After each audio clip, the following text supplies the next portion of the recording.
Hello everyone, welcome to Genius Online Classes. Let's discuss this week's current affairs. South west monsoon అంటే ఋతుపవనాలు start అయ్యాయి కదండి. So కంటిన్యూస్గా మనం చూస్తున్నాము ఫ్రీక్వెంట్గా రెయిన్ఫాల్ అండ్ ఫ్లడ్స్ అనేవి వస్తున్నాయి. సో మనకి డిజాస్టర్ మేనేజ్మెంట్ టాపిక్లో మెయిన్స్ పాయింట్ ఆఫ్ వ్యూలో కూడా చూసుకుందాము.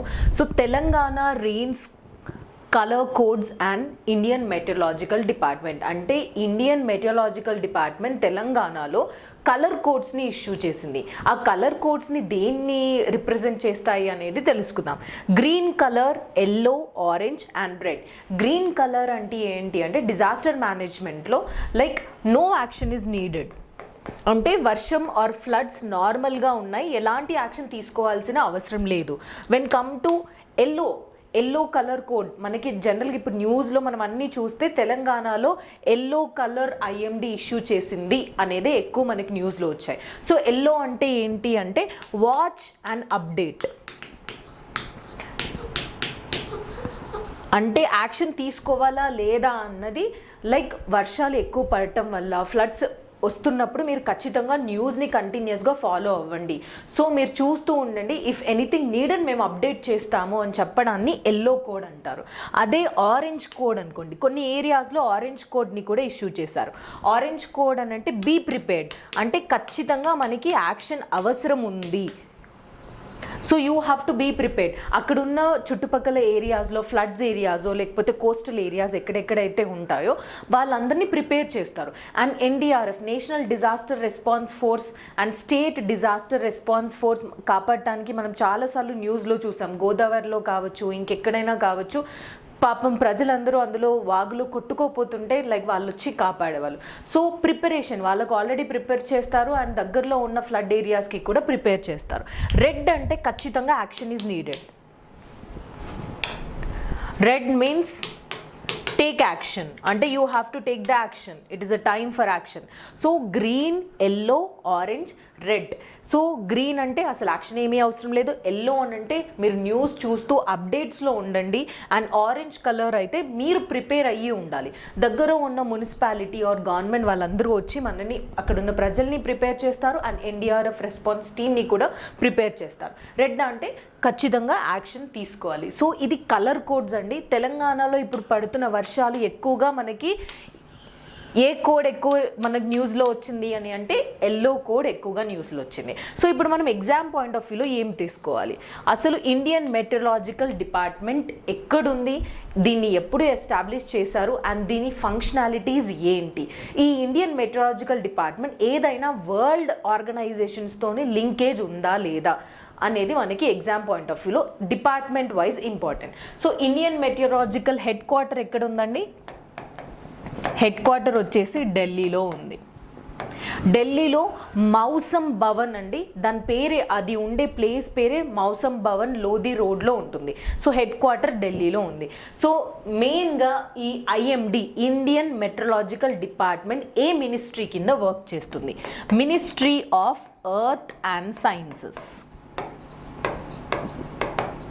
వెరీ ఇంపార్టెంట్ అండి. మనం మినిస్ట్రీ ఆఫ్ ఎన్వైర్న్మెంట్ అని అనుకుంటాం, మెటీరియలాజికల్ డిపార్ట్మెంట్ కాబట్టి వాతావరణానికి సంబంధించింది కాబట్టి మినిస్ట్రీ ఆఫ్ ఎన్వైర్న్మెంట్ అనుకుంటాం. కాకపోతే ఇది works under ministry of earth and sciences. So responsibility ఏంటి, అసలు ఏమేం చేస్తుంది ఈ Indian meteorological department? Very important అండి. 3 ఫంక్షన్స్ చేస్తుంది. First one is meteorological observations అంటే వాతావరణ పరిశీలనలను చేస్తుంది. మెటీరియలాజికల్ అబ్జర్వేషన్స్ ఆర్ వాతావరణల పరిశీలనలు. Yes. Second thing is meteorological forecasting అంటే అంచనాలు వేసి మనకి ఫోర్కాస్ట్ చేసి ఈ టైంలో ఇది అవుతుంది, ఈ టైంలో ఇది అవుతుంది అని చెప్తారు కదండి. సో మెటీరియలాజికల్ ఫోర్కాస్టింగ్ ఫస్ట్ ఉన్నదాన్ని అబ్జర్వ్ చేసి నెక్స్ట్ ఏమవుతుంది అని ప్రిడిక్ట్ చేయడం అంటే అంచనాలు చేస్తారు. And third thing is about seismology. Seismology అని అంటే ఏంటంటే మనకి ఎర్త్ క్వేక్కి సంబంధించిన వేవ్స్ని సీస్మిక్ వేవ్స్ అని అంటాం. సో భూకంప శాస్త్రం ఇస్ సెస్మాలజీ. ఈ ఇండియన్ మెట్రలాజికల్ డిపార్ట్మెంటే మన వాతావరణ సూచనలు పరిశీలన చేసి అంచనాలు ఇస్తుంది. అండ్ వన్స్ అగైన్ సెస్మాలజీ భూకంప శాస్త్రాలకు సంబంధించిన ఇన్ఫర్మేషన్ కూడా ఇస్తుంది. సో ఐఎండి ఏమేం చేస్తుంది అనేది ఇది ఇంపార్టెంట్. మనకి ఇప్పుడు క్వశ్చన్ గ్రూప్ ప్రిలిమ్స్లో which of the following are not the roles of IMD అని ఒక 4 ఆప్షన్స్ ఇస్తే ఇవి 3 ఉంటే ఇవి కాదండి. సో ఇవి roles of IMD, very important. And ఈ ఇండియన్ మెట్రలాజికల్ డిపార్ట్మెంట్ ఓన్లీ మన ఇండియాలోనే ఉందా, ఇంకెక్కడైనా దేశాలలో కూడా ఉందా అంటే వెరీ ఇంపార్టెంట్ అండి. ఇండియాలో హెడ్ క్వార్టర్స్ ఎక్కడుంది? న్యూఢిల్లీలో. అండ్ అంటార్క్టికాలో కూడా మన ఇండియన్ మెట్రలాజికల్ డిపార్ట్మెంట్ వర్క్ చేస్తుంది. సో వెరీ వెరీ ఇంపార్టెంట్, అంటార్క్టికాలో కూడా వర్క్ చేస్తుంది. అండ్ రీజనల్ ఆఫీసెస్, జనరల్గా regional offices until and unless మనకి గ్రూప్స్ పాయింట్ ఆఫ్ వ్యూలో అది ఒకవేళ మన తెలంగాణలో ఆర్ హైదరాబాద్లో ఎక్కడైనా ఉంటేనే తెలుసుకోండి, లేకపోతే అంతేమీ అవసరం లేదు. కాకపోతే ఈ రీజనల్ ఆఫీసెస్ ఎక్కడ ఉన్నాయండి? చెన్నై, ముంబై, కోల్కతా, నాగ్పూర్, న్యూఢిల్లీలో మెయిన్ హెడ్ క్వార్టర్స్ కూడా ఉంది. అండ్ వన్స్ అగైన్ నీకు రీజనల్ ఆఫీస్ కూడా ఉంటుంది. ఇంకొకటి నార్త్ ఈస్టర్న్ స్టేట్స్లో Guwahati. So you can see అండి, south Chennai, west Mumbai, east Kolkata, సెంట్రల్లో నాగ్పూర్ అండ్ పైన నార్త్కి వచ్చేసరికి న్యూఢిల్లీ. సో నార్త్ ఈస్టర్న్ స్టేట్స్కి సెపరేట్గా గువాహటి. ఇలా అయినా గుర్తుపెట్టుకోండి, north, south, east, west, central and north east. So ఇవి రీజనల్ ఆఫీసెస్. జనరల్గా ఇవి ఇంపార్టెంట్ కాదు. ఒకవేళ మన హైదరాబాద్లో ఏదైనా ఇంపార్టెంట్ రీజనల్ ఆఫీస్ ఉంటే అది మనకి చాలా ఇంపార్టెంట్. ఇంతకు ముందే చెప్పాను ఈ ఐఎండి అంటార్క్టికాలో కూడా ఉంది అని. This is a logo of IMD అండి. మొట్టో ఉంటుంది ఇక్కడ. యూ కెన్ సీ హియర్, ఆదిత్యాత్ జయతే వృష్టిః. Motto of Indian meteorological department ఏంటి అని అంటే ద సన్ గివ్స్, సారీ, ఆదిత్య జాయతే వృష్టిః, the sun gives the rainfall. మనకి ప్రిలిమ్స్ పాయింట్ ఆఫ్ వ్యూలో క్వశ్చన్ వస్తే the sun gives the rainfall is the motto of which of the following organisation అంటే you have to remember it is Indian meteorological department. And ఇంకొకటి international మనకి world meteorological organisation కూడా ఉంటుంది. So మొత్తం వరల్డ్కి ఇప్పుడు Indian meteorological department only వాతావరణం దీని గురించి సూచనలు అంచనాలు చేస్తుంది మన ఇండియా అండ్ ఇండియా చుట్టుపక్కల ఉన్న దగ్గర నార్త్ ఇండియన్ ఓషన్స్ చుట్టూ Arabian Sea, Bay of Bengal దగ్గర ఇస్తుంది. మరి వరల్డ్ మొత్తం ఇచ్చేది ఏంటి? వరల్డ్ మెటీరియాలజికల్ ఆర్గనైజేషన్ అని అంటారు. సో వరల్డ్ మెటీరియాలజికల్ ఆర్గనైజేషన్కి అసిస్ట్ చేయడానికి, హెల్ప్ చేయడానికి వరల్డ్ మొత్తంలో ఒక 6 ఆర్గనైజేషన్స్ని ఎస్టాబ్లిష్ చేసింది వరల్డ్ మెటీరియాలజికల్ ఆర్గనైజేషన్. అందులో ఒకటి మన ఇండియన్ మెట్రలాజికల్ ఆర్గనైజేషన్. అంటే ప్రపంచంలో ఉన్న 6 మెట్రలాజికల్ ఆర్గనైజేషన్స్లో ఒకటి ఎవరిది? మన ఇండియన్ మెట్రలాజికల్ ఆర్గనైజేషన్. మన ఇండియన్ మెట్రలాజికల్ డిపార్ట్మెంట్ ప్రపంచానికి ఏం సూచనలు, ఏం అంచనాలు ఇస్తుందంటే మన నార్త్ ఇండియన్ ఓషన్లో సైక్లోన్స్ వస్తాయి కదండి, ఆ సైక్లోన్స్కి నేమ్స్ పెడతాం. హుదూద్ అని చెప్పేసి ఇంకా డిఫరెంట్ టైప్స్ ఆఫ్ నేమ్స్ అనేది మనం పెడతాము. నార్త్ ఇండియన్ ఓషన్లో bay of Bengal, Malacca strait, Persian gulf, Arabian sea, ఈ అన్ని చుట్టుపక్కలలో ఎక్కడ ట్రాపికల్ సైక్లోన్ వచ్చినా కూడా దానికి నేమ్ ఎవరు పెడతారండి? మన ఇండియన్ మెట్రలాజికల్ డిపార్ట్మెంట్. ఇది ఇండియా కోసం నేమ్ పెట్టదండి, మొత్తం వరల్డ్ కోసం నేమ్ పెడుతుంది.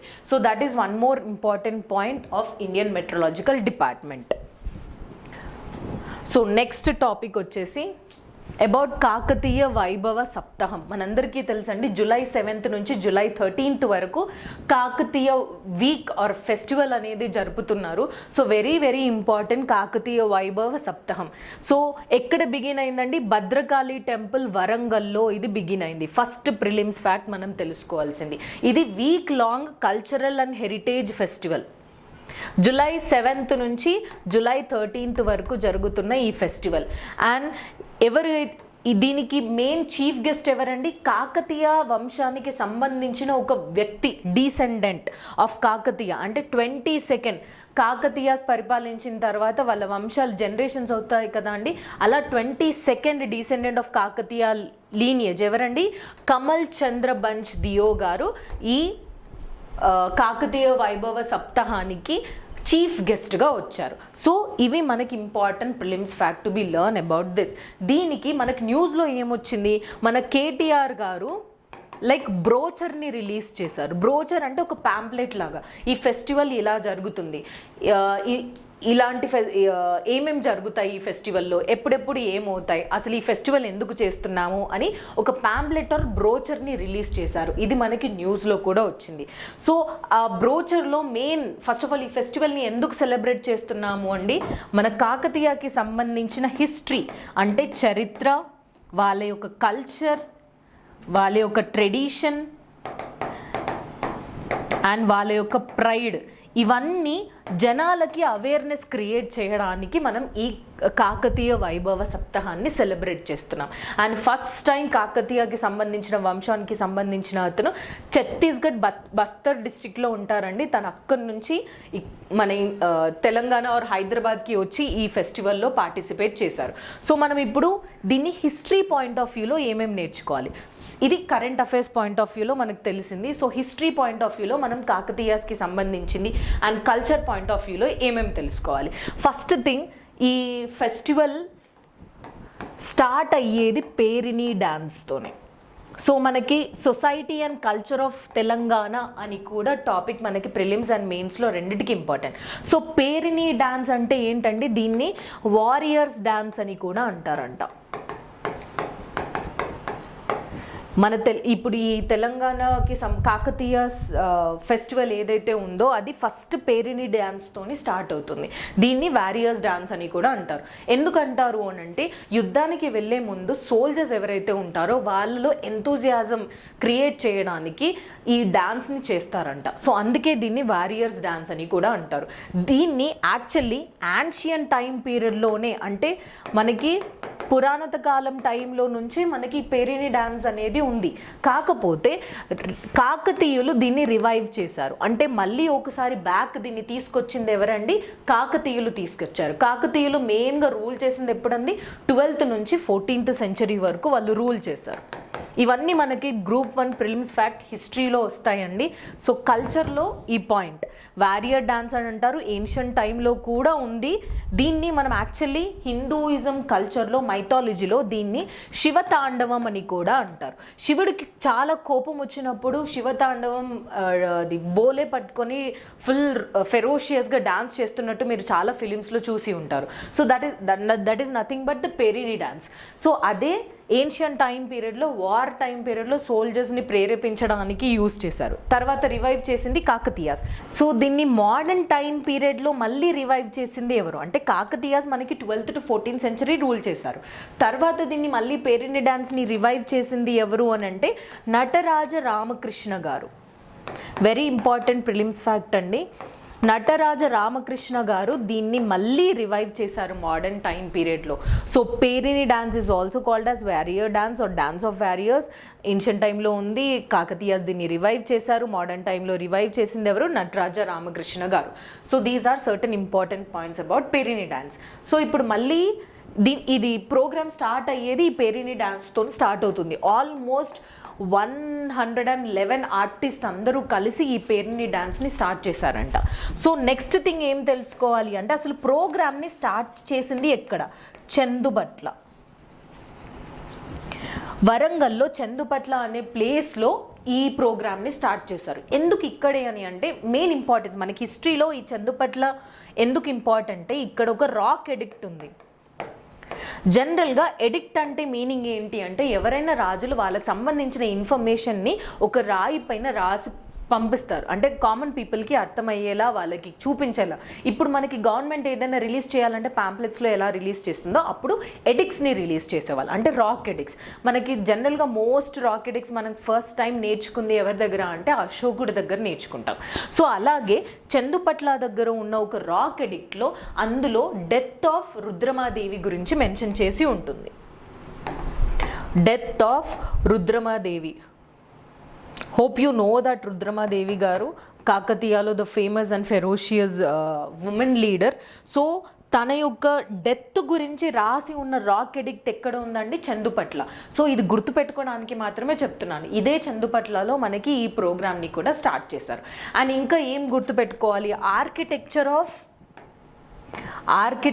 ఆఫ్ కాకతీయాస్ మనకి ఎక్కువగా గుర్తొచ్చేది ఏంటండి? 1000 పిల్లార్డ్ టెంపుల్ అండ్ రీసెంట్గా వరల్డ్ హెరిటేజ్ సైట్గా డిక్లేర్ చేసిన రామప్ప టెంపుల్. ఎస్, ఇంకా మెయిన్గా మనకి గవర్నమెంట్ కాకతీయాస్కి సంబంధించి ఏమేమి స్కీమ్స్ లాంచ్ చేసింది అంటే, కాకతీయాస్ అని గుర్తు రాగానే మనకి ఇన్ఫ్రాస్ట్రక్చర్ డెవలప్మెంట్లో వాళ్ళు రెనోవేట్ చేసిన ట్యాంక్స్ గుర్తొస్తాయి. చెరువులండి, ఇరిగేషన్కి కావాల్సిన ట్యాంక్స్, చెరువులు మనం. సో ఆల్మోస్ట్ మిషన్ కాకతీయ అని మన గవర్నమెంట్ ఆల్రెడీ ఒక గవర్నమెంట్ స్కీమ్ని లాంచ్ చేసింది. లైక్ 50,000 మైనర్ ఇరిగేషన్ ట్యాంక్స్ ఏవైతే మన తెలంగాణలో ఉన్నాయో వాటన్నిటినీ మళ్ళీ రివైవ్ చేయడానికి, రెన్యూ చేయడానికి గవర్నమెంట్ ఆఫ్ తెలంగాణ లాంచ్ చేసిన స్కీమ్ ఏంటండి? మిషన్ కాకతీయ. అండ్ ఇంకొకటి, ఈ ప్రోగ్రామ్ని స్టార్ట్ చేసింది ఎవరండి? కేటీఆర్ గారితో పాటు ఇంకొక మినిస్ట్రీ కూడా ఉంది, మన state tourism and culture minister ప్రస్తుతం ఎవరండి? శ్రీనివాస్ గౌడ్ గారు. సో కేటీఆర్ గారు and state tourism and culture minister కలిసి మనకి బ్రోచర్ రిలీజ్ చేసి ఈ ప్రోగ్రామ్ని స్టార్ట్ చేస్తారు. And also the chief guest who came from Chhattisgarh. మన తెలంగాణ గవర్నమెంట్కి సంబంధించిన లోగోలో కూడా మనకి ఆల్రెడీ కాకతీయాస్కి సంబంధించిన ఆర్చ్ కూడా ఉంటుంది. సో ఇంపార్టెన్స్ ఆఫ్ కాకతీయాస్ గురించి చెప్తున్నానండి. సో యునెస్కో వరల్డ్ హెరిటేజ్ సైట్గా రీసెంట్గా రామప్ప టెంపుల్ని కూడా డిక్లేర్ చేశారు. అండ్ కాకతీయాస్ జనరల్గా ఎక్కడి నుంచి వచ్చారు అని అంటే, కాకతీయాస్ కంటే ముందు రూల్ చేసింది ఎవరండి? చాళుక్యాస్ కింద సామంతరాజులు అంటే ఫ్యూడిటరీస్గా వర్క్ చేసి ఆ తర్వాత మళ్ళీ కాకతీయ అని సెపరేట్ డైనాసిటీని ఎస్టాబ్లిష్ చేశారు. సో క్వశ్చన్ అండి, హూ ఎస్టాబ్లిష్డ్ కాకతీయాస్ డైనాసిటీ? మనం కాకతీయాస్ గురించి చదివేటప్పుడు సావరెన్ రూలర్స్ అండ్ ఫ్యూడేటరీస్ అని కూడా చదువుకుంటాం. అంటే ఇంతకు ముందు ఉన్న కింగ్స్ వాళ్ళ కింద సామంతరాజులుగా వర్క్ చేసుకుంటూ కాకతీయ డైనాసిటీని రూల్ చేశారు. అలా కాకుండా వాళ్ళకి అగెయిన్స్ట్గా అండ్ వాళ్ళని ఓవర్త్రో చేసి సెపరేట్గా మనకి సావరెన్ రూలర్స్ అని కూడా నేర్చుకుంటాం. సో మీరు నాకు ఇండిపెండెంట్ ఎవరు పెట్టారు అంటే, ఫస్ట్ సావరెన్ రూలర్ ఎవరు? కంప్లీట్గా సామంతరాజుల నుంచి వాళ్ళని ఓవర్కమ్ చేసి సెపరేట్గా కాకతీయాస్ మనకి ఓన్గా డైనాసిటీ అని ఎస్టాబ్లిష్ చేసిన కింగ్ ఎవరు అనేది please do answer in the comment box. So these are certain important things which you have to read in terms of our culture and society of Telangana, particularly Kakatiyas గురించి. So next topic వచ్చేసరికి SBI to issue electoral bonds at 29 branches from July 1st. అంటే July 1st నుంచి July 10th వరకు SBI electoral బాండ్స్ని issue చేస్తుంది. So electoral bonds మనం exam point of వ్యూలో ఏం నేర్చుకోవాలి ఎలక్ట్రల్ బాండ్స్ గురించి? Who can purchase? అసలు ఎలక్ట్రల్ బాండ్స్ ఎవరు కొనవచ్చు? First thing, individual citizens. ఖచ్చితంగా సిటిజన్ ఆఫ్ ఇండియానే ఎలక్ట్రల్ బాండ్స్ కొనొచ్చండి, ఇది ఖచ్చితంగా గుర్తుపెట్టుకోవాలి. ఫారినర్స్ ఎవరు ఎలక్ట్రల్ బాండ్స్ కొనకూడదు. Individual who are citizens of India, లేకపోతే జాయింట్లీ కూడా కొనొచ్చు. అంటే ఒక 3-4 మెంబర్స్ కలిసి కూడా ఒక ఎలక్ట్రల్ బాండ్ని కొనొచ్చు. ఇండివిజువల్గా కొనొచ్చు, జాయింట్లీ కూడా కొనొచ్చు. And any entity established in India, అంటే ఏదైనా ఒక ఆర్గనైజేషన్ ఇండియాలో ఎస్టాబ్లిష్ అయ్యి ఉంటే, ఎస్టాబ్లిష్డ్ ఇన్ ఇండియా, ఆ ఆర్గనైజేషన్ కూడా ఎలక్ట్రల్ బాండ్స్ని కొనొచ్చు. ఎవరు కొనొచ్చు? సిటిజన్స్ కొనొచ్చు, ఇండివిజువల్గా కొనొచ్చు, జాయింట్ అకౌంట్స్తో కూడా కొనొచ్చు. ఏదైనా ఒక ఆర్గనైజేషన్స్ అది ఇండియాలో వాళ్ళ యూనిట్ని ఎస్టాబ్లిష్ చేసి ఉంటే వాళ్ళు మాత్రమే కొనొచ్చు. ఫారినర్స్ ఎవరు ఎలక్ట్రల్ బాండ్స్ని కొనరాదు. ఫస్ట్ ప్రిలిమ్స్ ఫ్యాక్ట్ మనం తెలుసుకోవాల్సింది. అసలు ఈ ఎలక్ట్రల్ బాండ్స్ ఎందుకు కొనుక్కోవాలి అని అంటే, డొనేషన్స్ టు పొలిటికల్ పార్టీస్. జనరల్గా పొలిటికల్ పార్టీస్ ఎస్టాబ్లిష్ అయిన తర్వాత వాళ్ళకి కావాల్సిన ఖర్చులు ఇవన్నీ అవ్వాలి అంటే ఖచ్చితంగా డొనేషన్స్ కావాలి. ఎలక్షన్స్లో కూడా మనీ యూజ్ చేసేదానికి మనకి డొనేషన్స్ కావాలి. సో ఇంతకు ముందు డొనేషన్స్ ఎవరు పడితే వాళ్ళు ఇచ్చేవాళ్ళు. సో అసలు ఎవరు ఇస్తున్నారు, ఎక్కడి నుంచి ఎవరు ఇస్తున్నారు, ఎలక్షన్స్లో ఎలాంటి సిస్టమ్ నడుస్తుంది అనేది ఓపెన్ ఉండేది కాదు. సో అలాంటి సిస్టమ్ని ఓవర్కమ్ చేయడానికి గవర్నమెంట్ ఆఫ్ ఇండియా ఏం చేసింది, electoral bonds, government of India కానీ ఎలక్షన్ కమిషన్ ఆఫ్ ఇండియా ఈ ఎలక్ట్రల్ బాండ్స్ అనే సిస్టమ్ని రికమెండ్ చేసింది. సో దాని తర్వాత ఇది ఇంట్రడ్యూస్ చేశారు. ఎందుకంటే డొనేషన్స్ టు పొలిటికల్ పార్టీస్ ఎప్పుడు అండ్ వెన్, ఎప్పుడు ఈ డొనేషన్స్ ఇవ్వచ్చు, ప్రతి ఇయర్ మొత్తం మనం డొనేషన్స్ ఇవ్వచ్చా అంటే లేదండి. 10 days in each month, like 10 days in each month అని అంటే అన్ని మంత్స్లో కాదండి. జనవరి, ఏప్రిల్, జూలై, అక్టోబర్. జనవరి, ఏప్రిల్, జూలై అండ్ అక్టోబర్, ఈ 4 monthsలో 10 days అంటే జనవరిలో ఒక 10 days, ఏప్రిల్లో 10 days, జూలైలో 10 days, అక్టోబర్లో 10 days ఎస్బీఐ బ్రాంచెస్ ద్వారా మాత్రమే మనం ఈ బాండ్స్ని కొనుక్కోవచ్చు. సో ఇప్పుడు జూలై 1st నుంచి జూలై 10th వరకు ఎవరైనా ఎలక్ట్రల్ బాండ్స్ కొనుక్కోవచ్చు అని SBI bank and SBI bank చెప్పిన 29 బ్రాంచెస్లో మాత్రమే ఇవి కొనుక్కోవచ్చు. ఇంకా ఏ బ్యాంక్లో మనం కొనుక్కోరాకూడదు. ఇది ఇంకో ప్రిలిమ్స్ ఫ్యాక్ట్ అండి. ఎప్పుడు కొనొచ్చు? 10 days of January, April, July, October. And who can receive, అసలు ఎవరు రిసీవ్ చేయొచ్చు? చాలా పొలిటికల్ పార్టీస్ ఉన్నాయండి. మనకు తెలిసిన ఏదైతే ఫ్రీక్వెంట్గా న్యూస్లో ఉంటాయో, నేషనల్ పొలిటికల్ పార్టీస్ ఉంటాయో అవే మనకు తెలుసు. రీజనల్ పొలిటికల్ పార్టీస్ ఉంటాయి, అసలు ఎలక్షన్స్లో పార్టిసిపేట్ చేయని పొలిటికల్ పార్టీస్ కూడా ఉంటాయి. సో అన్ని పొలిటికల్ పార్టీస్ మరి ఎలక్ట్రల్ బాండ్స్ ద్వారా డొనేషన్స్ రిసీవ్ చేయొచ్చా అని అంటే నో. సో ఎవరు రిసీవ్ చేయొచ్చండి electoral bonds? Representation of people act 1951 ప్రకారం ఏవైతే పొలిటికల్ పార్టీస్ రిజిస్టర్ అయ్యి ఉంటాయో, first condition representation of people act 1951 అంటే ఎలక్షన్స్లో ఆర్ ఎలక్షన్స్ తర్వాత మెంబర్ ఆఫ్ పార్లమెంట్స్ కానీ, లెజిస్లేటివ్ అసెంబ్లీ కానీ క్యాండిడేట్స్ ఎవరైతే ఎలెక్ట్ అవుతారో, ఎవరైతే కంటెస్ట్ చేయాలనుకుంటున్నారో వాళ్ళు ఫాలో అవ్వాల్సిన రూల్స్ అండ్ రెగ్యులేషన్స్ అన్నీ మనకి రిప్రజెంటేషన్ ఆఫ్ పీపుల్ యాక్ట్ 1951లో ఉంటుంది. సో ఆ రిప్రజెంటేషన్ ఆఫ్ పీపుల్ యాక్ట్ ప్రకారం ఏవైతే పొలిటికల్ పార్టీస్ రిజిస్టర్ అయ్యి ఉంటాయో వాళ్ళు under section 29A, yes section గుర్తుపెట్టుకోవాల్సిన అవసరం లేదు, యాక్ట్ గుర్తుపెట్టుకుంటే చాలు. అండ్ ప్లస్ ఇంతకు ముందు జరిగిన Lok Sabha general elections or state assembly elections ఏవైతే ఉంటాయో అందులో అట్లీస్ట్ 1% ఆఫ్ ఓట్స్ రిసీవ్ అయ్యి ఉండాలి. అంటే 1% ఆఫ్ ఓట్స్ కంటే తక్కువ వాళ్ళకి రిసీవ్ అయ్యి ఉంటే వాళ్ళకి ఎలక్ట్రల్ బాండ్స్ ద్వారా డొనేషన్స్ ఇవ్వబడడం జరగదు. సో ఎవరు రిసీవ్ చేయొచ్చు? 2 కండిషన్స్ అండి. రిప్రజెంటేషన్ ఆఫ్ పీపుల్ యాక్ట్ 1951 ప్రకారం ఆ పొలిటికల్ పార్టీ రిజిస్టర్ అయ్యి ఉండాలి.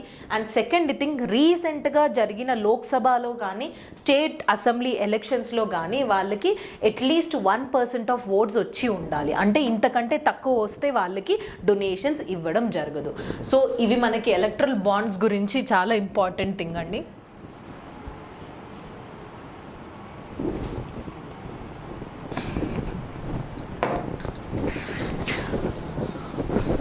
So these are certain things you have to remember about the electoral bonds. జనరల్గా మల్టిపుల్స్ ఎలా మనము డొనేషన్స్ చేసుకుంటాము అంటే ఈ బాండ్స్ని మనము ఈ బ్యాంక్స్ ద్వారా కొనుక్కుంటాం, పేపర్స్ లాగా కొనుక్కుంటాం. ఎలా కొనుక్కుంటాం? Multiples of thousands, like 1000, 10,000, 1 lakh, 10 lakhs, 1 crore ఇంతవరకే మనం బాండ్స్ కొనుక్కోవాలి. సో ఈ మల్టిపుల్స్లో మనం కొనుక్కున్న తర్వాత ఆ బాండ్ని తీసుకున్న తర్వాత మనకు కావాల్సిన పొలిటికల్ పార్టీకి ఈ బాండ్ ఇచ్చేయాలి. You getting? అండ్ బాండ్స్ మనం క్యాష్ పేమెంట్ అస్సలకే చేయకూడదు. There is no requirement of cash payment. ఎలా చేస్తాము మరి అంటే డిజిటల్గా కానీ పే చేయాలి, లేకపోతే చెక్ ద్వారా కానీ మనం పే చేసి ఈ బాండ్ని కొనుక్కోవాలి. ఫర్ ఎగ్జాంపుల్ నేను ఒక 10,000 బాండ్ ఎస్బీఐ బ్యాంక్ దగ్గర నుంచి కొనుక్కొని డిజిటల్గా పే చేసి ఆ బాండ్ని నాకు కావాల్సిన పొలిటికల్ పార్టీకి ఇస్తాను. వితిన్ 15 daysలో ఆ పొలిటికల్ పార్టీ ఆ బ్యాంక్కి ఆ బాండ్ ఇచ్చేసి డబ్బులు రీడీమ్ చేసుకుంటాయి. So this is a process how the donations are done for political parties. Yes, ఇంకొకటి ఓన్లీ ఎస్బీఐ బ్రాంచెస్లో మాత్రమే ఈ political bonds or electoral bonds అనేవి జరుగుతాయి. So next topic is regarding Israel new prime minister. జనరల్గా ఈ prime minister caretaker గవర్నమెంట్గా launch అయ్యారండి. కేర్ టేకర్ గవర్నమెంట్ అంటే ఏంటి? ఒక గవర్నమెంట్ ఉండి ఇంకో గవర్నమెంట్ వచ్చే వరకు చూసుకునే గవర్నమెంట్ని కేర్ టేకర్ గవర్నమెంట్ అని అంటాం. జనరల్గా మనకి ఇండియాలో ఫర్ ఎగ్జాంపుల్ ఇప్పుడు ప్రెసిడెంట్ ఎలక్షన్సే అవుతున్నాయి కాబట్టి టాపిక్ చెప్తున్నాను. సో ఇప్పుడు ప్రెసిడెంట్ ఎలక్షన్స్ అవుతున్నాయి. ప్రెసిడెంట్ ఎలక్షన్స్ అవ్వక ముందే ఒకవేళ ప్రెసిడెంట్ టర్మ్ ఎండ్ అయిపోతే ఆ ప్రెసిడెంట్ రిజైన్ చేసేసి వెళ్ళిపోతారా, లేకపోతే కంటిన్యూ అవుతారా? ఆబ్వియస్లీ నెక్స్ట్ ప్రెసిడెంట్ వచ్చే వరకు వాళ్ళ టర్మ్ అయిపోయినా కూడా వాళ్ళు కంటిన్యూ చేస్తారు. సో అలా కంటిన్యూ చేయకుండా ఇంకేదైనా గవర్నమెంట్ రిజైన్ చేసింది, ప్రైమ్ మినిస్టర్ విషయంలో గవర్నమెంట్ రిజైన్ చేసింది అనుకోండి, నెక్స్ట్ ఎలక్షన్స్ అయ్యే వరకు ఏదైనా ఒక గవర్నమెంట్ ఉండాలి కదా, వాళ్ళని కేర్ టేకర్ గవర్నమెంట్ అంటారు. జనరల్గా అయితే ఆల్రెడీ ఉన్న గవర్నమెంట్ ఏదైతే ఉందో అది కంటిన్యూ అవుతుంది నెక్స్ట్ గవర్నమెంట్ వచ్చే వరకు. వాళ్ళు చెయ్యను అని అనుకున్నప్పుడు కేర్ టేకర్ గవర్నమెంట్ అంటే నెక్స్ట్ హైయెస్ట్ పార్టీ ఎవరైతే మెజారిటీ ఉంటారో వాళ్ళని కేర్ టేకర్ గవర్నమెంట్గా తీసుకుంటారు. మోస్ట్లీ ఇది యూకే గవర్నమెంట్లో ఫాలో చేస్తారు. So new prime minister of Israel ఎవరండి? యెయిర్ లాపిడ్ గారు. తన పేరు యెయిర్ లాపిడ్. తను 14th prime minister of Israel అండి. కానీ కేర్ టేకర్ గవర్నమెంట్గా ఇప్పుడు తను తీసుకున్నారు. So appointments are also much more important. So questions అండి, what is the capital of Israel and what is the currency of Israel? So please do answer these two things in the comment box. And జనరల్గా మనకి పార్లమెంట్కి కొన్ని names ఉంటాయండి. మన పార్లమెంట్ని మనం ఏమంటాం? Like Lok Sabha, Rajya Sabha అని అంటాం. యుఎస్ పార్లమెంట్స్ని లోవర్ హౌస్, అప్పర్ హౌస్ని ఏమి అంటాం? కాంగ్రెస్ అండ్ సెనేట్ అంటాం. సో అలాగే ఇజ్రాయెల్కి కూడా ఒక పార్లమెంట్ నేమ్ ఉంటుందండి. The parliament name of Israel ఏంటి? ఇవి 3 please do answer in the comment box. Israel capital ఏంటి? ఇజ్రాయిల్ కరెన్సీ ఏంటి? ఇజ్రాయిల్ పార్లమెంట్కి నేమ్ ఏంటి? సో నెక్స్ట్ థింగ్, ఇది రీజనల్ కరెంట్ అఫైర్స్లో వెరీ ఇంపార్టెంట్. ఇండియాలోనే the largest floating solar power plant రీసెంట్గా మన తెలంగాణలో ఎస్టాబ్లిష్ చేశారు. So very very important. ఇది నేషనల్ న్యూస్ కూడా అండ్ మనకు రీజనల్ న్యూస్ కూడా, ఎందుకంటే తెలంగాణలో ఉంది కాబట్టి. ఫ్లోటింగ్ పవర్ సోలార్ ప్లాంట్ మీరు ఇక్కడ చూసినట్లయితే వాటర్ రిజర్వాయర్ పైన మనకి సోలార్ ప్యానెల్స్ని ఎస్టాబ్లిష్ చేశారండి. సో ఇండియాలోనే largest floating solar power plant ఎక్కడుంది అని అంటే తెలంగాణలో. అండ్ పర్టికులర్గా తెలంగాణలో ఎక్కడుందండి? రామగుండం పెద్దపల్లి డిస్టిక్లో దీన్ని ఎస్టాబ్లిష్ చేశారు. ఎస్, ఎవరు ఎస్టాబ్లిష్ చేశారండి? ఎన్టీపీసీ వాళ్ళు దీన్ని ఎస్టాబ్లిష్ చేశారు. National thermal power corporation NTPC వాళ్ళు దీన్ని ఎస్టాబ్లిష్ చేశారు. త్రూ దేంతోని అంటే Bharat heavy electricals limited. So ఎక్కడ ఎస్టాబ్లిష్ చేశారు, ఎవరు ఎస్టాబ్లిష్ చేశారు, దేంతో పాటు ఎస్టాబ్లిష్ చేశారు అంటే through Bharat heavy electricals limited. ఇండియాలోనే వన్ మోర్ పాయింట్, ఇండియాలోనే largest floating solar power plant. So these are certain important things you have to remember. And next topic is about రీసెంట్గా July 4th 125th birth anniversary of Alluri Sitaramaraju గారిది జరిగింది. So ఇది పర్టికులర్గా మనకి Andhra Pradesh and తెలంగాణలో ఎవరైతే unsung heroes of freedom struggle, అంటే freedom struggle అనగానే మనం ఎన్సీఆర్టీలో కానీ వేరే బుక్స్లో కానీ ఎక్కడ చదువుకున్నా కానీ మనం మోస్ట్లీ ఫేమస్ పర్సనాలిటీస్ గురించే చదువుతాం. కానీ ఓన్లీ ఫేమస్ పర్సనాలిటీసే మన ఫ్రీడమ్ స్ట్రగుల్ని తీసుకురాలేదు. There are so many people who are not known to the common people. Like మన బుక్స్లో రాకుండా ఉన్న వాళ్ళందరినీ అన్సంగ్ హీరోస్ ద్వారా లైక్ 75th year ఆఫ్ ఇండిపెండెన్స్ని సెలబ్రేట్ చేసుకుంటూ ప్రైమ్ మినిస్టర్ నరేంద్ర మోడీ గారు అండ్ ప్రస్తుతం గవర్నమెంట్ అందరూ అన్సంగ్ హీరోస్ని ముందుకు తీసుకొస్తున్నారు. అందులో ఒకరు అల్లూరి సీతారామరాజు గారు. సో రీసెంట్గా తన birth anniversary 125th birth anniversary అయింది కాబట్టి ఇట్స్ ఇంపార్టెంట్. సో ఈ యానివర్సరీకి ఫస్ట్ థింగ్ ఇది ఇంకా నేషనల్ న్యూస్ ఎందుకు అని అంటే ప్రైమ్ మినిస్టర్ నరేంద్ర మోడీ గారే వచ్చి దీన్ని సెలబ్రేట్ చేశారు కాబట్టి నేషనల్ న్యూస్. అండ్ మన రీజనల్ తెలుగు రాష్ట్రాల్లో జరిగింది కాబట్టి రీజనల్ న్యూస్. అండ్ ఇంకొకటి హిస్టరీలో మనం చదువుకోవాలి అన్సంగ్ హీరోస్ గురించి కాబట్టి అక్కడ హిస్టరీ పాయింట్ ఆఫ్ వ్యూలో అల్లూరి సీతారామరాజు గారు ఇంపార్టెంట్.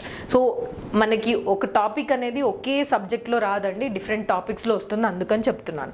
సో 125th బర్త్ యానివర్సరీలో ప్రైమ్ మినిస్టర్ నరేంద్ర మోడీ గారు ఏం చేశారు, లైక్ ఒక స్టాచ్యూని ఎస్టాబ్లిష్ చేశారండి. 300 feet బ్రాంజ్ స్టాచ్యూ. మీరు చూసినట్లయితే ఆంధ్రప్రదేశ్లో దీన్ని ఎస్టాబ్లిష్ చేశారు. ఎక్కడంటే భీమవరంలో 300 feet స్టాచ్యూ, బ్రాంజ్ స్టాచ్యూని దీన్ని ఎస్టాబ్లిష్ చేశారు. ఆల్మోస్ట్ ఇది 15 tons ఉంటుందంట అండి. లైక్ అప్రాక్సిమేట్లీ 3 crore రూపీస్తోని ఈ స్టాచ్యూని ఎస్టాబ్లిష్ చేశారు. దీన్ని అన్వీల్ చేసింది ఎవరండి, ప్రైమ్ మినిస్టర్ నరేంద్ర మోడీ గారే. So 125th birth anniversary. జనరల్గా birth anniversary of Alluri Sitaramaraju గారు కొంచెం ఎగ్జాక్ట్ మనకి ఇయర్స్ తెలియదండి, కాకపోతే 4th July 1897 అని కొంతమంది అంటారు, 1898 అని కూడా కొంతమంది అంటారు. సో ఈ ఇయర్ ఒకటే ఉందండి, కానీ 4th July is considered as birth anniversary. తను చనిపోయింది అప్రాక్సిమేట్లీ 1924లో.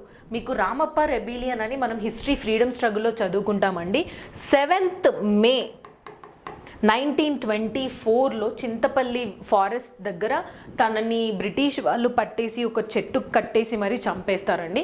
సో తను చనిపోయింది 1924లో, పుట్టింది 1897 ఆర్ 1908 4th July. సో ఇప్పుడు జరిగేది ఎంత 125th బర్త్ యానివర్సరీ. తను హిస్టరీలో మనకి ఏం ఫేమస్ అండి, రామప్ప రెబేలియన్. దీన్ని మన్యం రెబెలియన్ అని కూడా అంటారు. ఎప్పుడైందండి, ఆగస్ట్ 1922 నుంచి మే 1924 వరకు ఈ Ramappa rebellion or Manyam rebellion అయింది. తనకి ఇంకో పేరు ఉందండి, మన్యం వీరుడు, అంటే hero of the jungle. Manyam అంటే జంగల్ కదండి, హీరో ఆఫ్ ద జంగల్ అని అంటారు. సో తన పేరుతోనే తనని ముద్దుగా అలాగే పిలుస్తారంట. అక్కడున్న ప్రజలందరూ తనకి అలా పిలుస్తారు. జనరల్గా అల్లూరి సీతారామరాజు గారు ఏ ట్రైబ్కి సంబంధించిన వ్యక్తి కాదు, కానీ తను 18 yearsకే సన్యాసం తీసుకున్నారంట. 18 yearsకే తను సన్యాసం తీసుకొని తన చుట్టుపక్కల ఉన్న ఏరియాస్లో కోయ జాతికి సంబంధించిన ట్రైబల్ పీపుల్ ఎక్కువ మంది ఉన్నారు, కోయాస్. సో అదే టైం పీరియడ్లో 1882లో బ్రిటిష్ గవర్నమెంట్ ఒక ఫారెస్ట్ యాక్ట్ని లాంచ్ చేసింది.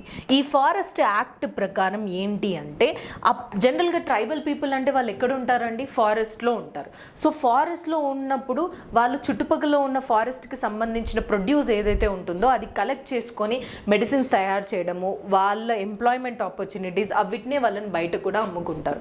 సో ఇది జనరల్గా ట్రైబల్ పీపుల్కి అలౌ చేస్తారు గవర్నమెంట్. కానీ మద్రాస్ ఫారెస్ట్ యాక్ట్ 1882 ప్రకారం బ్రిటిష్ గవర్నమెంట్ ఏం చేసింది, ఈ ట్రైబల్ పీపుల్ ఎవరైతే కోయా ట్రైబ్ పీపుల్ ఉన్నారో వాళ్ళకి సంబంధించి చాలా రిస్ట్రిక్షన్స్ పెట్టింది. వాళ్ళు ఫారెస్ట్ లోపలికి వెళ్ళకూడదు. ఫస్ట్ రిస్ట్రిక్షన్ ఏంటి, they should not go in to the forest. Next thing, వాళ్ళు ఏవైతే ఫుడ్ గ్యాదరింగ్, ఏవైతే చిన్న చిన్న వస్తువులు అక్కడ ఫారెస్ట్లో నుంచి తీసుకుంటున్నారో అవి తీసుకోవడం ఎలో లేదు. నెక్స్ట్ థింగ్, మనం షిఫ్టింగ్ కల్టివేషన్ అంటాం. ఒక ప్లేస్లో కల్టివేట్ చేసిన తర్వాత అక్కడున్న మాన్యూర్ అయిపోయిన తర్వాత, ఫర్టిలైజేషన్ అన్నీ అయిపోయిన తర్వాత మళ్ళీ ఇంకో ప్లేస్లో కల్టివేషన్ చేస్తాం. దీన్ని ఇంగ్లీష్లో మనం షిఫ్టింగ్ కల్టివేషన్ అంటాం. మన తెలుగు రాష్ట్రాల్లో దీన్ని పోడు అని అంటారు. ఎస్, సో ఇది జనరల్గా కోయ ట్రైబ్స్ ఎక్కువ చేసేవాళ్ళు. జనరల్గా ట్రైబల్ పీపుల్ అందరూ షిఫ్టింగ్ కల్టివేషనే చేస్తారు. సో మన దగ్గర పోడు అని అంటాం. సో దీన్ని కూడా చేయకూడదు అని వాళ్ళు నిషేధించారు, అంటే ప్రొహిబిట్ చేసేసారు. సో ఇలాంటి ఇంకొకటి ఫోర్స్డ్ లేబర్ పెట్టేవాళ్ళు. ఫోర్స్డ్ లేబర్ అంటే ఏంటి, కోయ జాతికి సంబంధించిన వాళ్ళని బ్రిటిష్కి సంబంధించిన పరిసరాల్లో లైక్ కన్స్ట్రక్షన్ డిపార్ట్మెంట్స్, రైల్వేస్కి సంబంధించిన వాళ్ళకి తక్కువ వేజెస్ ఇచ్చి, లేకపోతే మొత్తానికే వేజ్ ఇవ్వకుండా మనం ఫిలిమ్స్లో కూడా చాలాసార్లు చూసి ఉంటాం. సో ఫోర్స్డ్ లేబర్గా వాళ్ళని వర్క్ చేపించేవాళ్ళు. సో ఇవన్నీ చూసి అల్లూరి సీతారామరాజు గారు అండ్ ఇంకొక 500 మెంబర్స్, ఈ కోయా ట్రైబ్కి సంబంధించిన 500 మంది అందరూ కలిసి ఆగస్ట్ 1922లో దగ్గరలో ఉన్న విలేజ్, ఆ ఫారెస్ట్కి చుట్టుపక్కల ఉన్న విలేజ్ పోలీస్ స్టేషన్స్ని అటాక్ చేయడము. అండ్ మనం అల్లూరి సీతారామరాజు కృష్ణ గారి మూవీ చూసి ఉంటే మోస్ట్ ఆఫ్ ది ఫిలిమ్స్ అందులో మనకి హిస్టరీ అందులో ప్రిడిక్ట్ చేశారండి. తను నెక్స్ట్ ఏ స్టేషన్కి వెళ్ళి ఏం చేస్తాను అని చెప్పేసి చేసిన దగ్గర ఒక లెటర్లో రాసి అన్నీ చెప్పేవాళ్ళంట. Like catch me if you can అన్నట్టు సవాల్ చేసేవాళ్ళు పోలీస్ వాళ్ళకి, బ్రిటిష్ వాళ్ళకి. సో ఎలక్ట్రిసిటీ డిపార్ట్మెంట్ అన్నిటిని మొత్తం అంతా కట్ చేసి, టెలికమ్యూనికేషన్స్ కట్ చేసి, అక్కడున్న ఆర్మ్స్ అండ్ అమ్యునేషన్స్ అన్నీ తీసుకొని గొరిల్లా క్యాంపెయిన్ చేసేవాళ్ళు. గెరిల్లా క్యాంపెయిన్ అని అంటే జనరల్గా మనకి మరాఠాస్ కూడా గెరిల్లా క్యాంపెయిన్కి చాలా ఫేమస్. గెరిల్లా క్యాంపెయిన్ అంటే డైరెక్ట్గా వచ్చి మిమ్మల్ని యుద్ధం చేయరండి.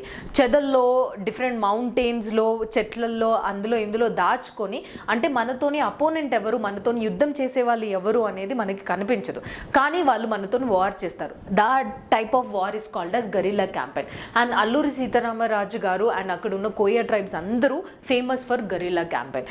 అండ్ అల్లూరి సీతారామరాజు గారు పర్టిక్యులర్గా he is also like doctor. అంటే డిఫరెంట్ టైప్స్ ఆఫ్ మెడిసిన్స్ని ఎలా యూజ్ చేయాలి, ఆయుర్వేదం ఎలా యూజ్ చేయాలి అని అక్కడున్న కోయ వాళ్ళ దగ్గర నుంచి తను నేర్చుకున్నాడు. అండ్ తనకి తెలిసిన వాళ్ళకి కూడా నేర్పించారు. So all these things are about Alluri Sitaramaraju గారు and Ramappa rebellion and Manyam rebellion. ఇంకొక మెయిన్ ఇంపార్టెంట్ థింగ్ ఏంటి అంటే ఇదే టైం పీరియడ్లో మనకి నేషనల్ ఫ్రీడమ్ స్ట్రగుల్లో ఇండియన్ హిస్టరీలో మనం ఏం చదువుకుంటామంటే 1920-24 టైం పీరియడ్లో 1920లో మనకి లాంచ్ చేసింది ఏంటి, non cooperation moment by Gandhi. So కొంతమంది ఏమంటారంటే గాంధీ నుంచి ఇన్స్పిరేషన్ వచ్చి తను ఈ రామప్ప రెబిలియన్ని అక్కడ లాంచ్ చేశారు అని కొంతమంది అంటారు. ఆబ్వియస్లీ అండి మనకి ఎన్సీఆర్టీస్లో అంటే సిబిఎస్ఈకి సంబంధించిన టెక్స్ట్ బుక్స్లో అల్లూరి సీతారామరాజు గారు గాంధీని లైక్ తన నాన్ కోఆపరేషన్, ట్రూత్ ఇవన్నీ సపోర్ట్ చేశాడు అని ఉంటుంది. కాకపోతే అల్లూరి సీతారామరాజు పర్టిక్యులర్గా మనకి లిబరేషన్ రావాలి అంటే నాన్ వాయిలెన్స్తో కుదరదు, ఫోర్స్తో మాత్రమే కుదురుతుంది అని చెప్పేసి తను రాస్తారు. అంటే ఒక నాన్ వాయిలెన్స్ విషయంలో మాత్రం గాంధీకి సపోర్ట్ చేయలేదు ఎవరు, అల్లూరి సీతారామరాజు గారు. 1924లో తన చింతపల్లి ఫారెస్ట్ దగ్గర ట్రాప్ చేసి పట్టేసి ఒక చెట్టుకు కట్టేసి మరీ తనని చంపేస్తారు. సో అప్పుడు ఆ రెబిలియన్ ఎండ్ అయిపోతుంది. సో 125th బర్త్ యానివర్సరీ ఇది ఎందుకు న్యూస్లో ఉంది అండ్ మనకి ఎగ్జామ్ పాయింట్ ఆఫ్ వ్యూలో ఎందుకు ఇంపార్టెంట్. నెక్స్ట్ టాపిక్ వచ్చేసి ఇంటర్నేషనల్ మానిటరీ ఫండ్ అంతర్జాతీయ ద్రవ్య నిధి రిలీజ్ చేసిన వాల్ ఆఫ్ ఫార్మర్ చీఫ్ ఎకనామిస్ట్లో ఇండియాకి సంబంధించిన ఫస్ట్ ఉమెన్ ఉందండి. తను యాక్చువల్లీ ఇండియా కాదు, Indian American. Yes, and first women. ఈ wall of former chief economist అంటే ఇంతకు ముందు చీఫ్ ఎకనామిస్ట్గా అంతర్జాతీయ ద్రవ్య నిధిలో వర్క్ చేసిన వాళ్ళు ఎవరు అనేది లిస్ట్ అండి అది. సో ఈ లిస్టులో ఉన్న మొట్టమొదటి ఉమెన్ ఎవరు అని వస్తే she is an Indian American. తన పేరు గీతా గోపీనాథ్ గారు. అండ్ ఇండియాకి సంబంధించిన పర్సన్స్, తను ఇండియన్ అమెరికన్ కాబట్టి ఇండియాకి సంబంధించిన పర్సన్స్ ఇప్పటి వరకు ఇందులో ఎంతమంది ఉన్నారంటే 2 మెంబర్స్ అండి. తను సెకండ్, అంటే 2 మెంబర్స్ ఈ wall of former chief economist లిస్ట్లో ఉన్నారు. తిను సెకండ్ అమ్మాయి. సో ఫస్ట్ ఎవరండి, రఘురామ్ రాజన్ గారు. రఘురామ్ రాజన్ గారు కూడా చీఫ్ ఎకనామిస్ట్ ఫర్ IMFగా వర్క్ చేశారు. సో ఫస్ట్ తను ఉన్నారండి.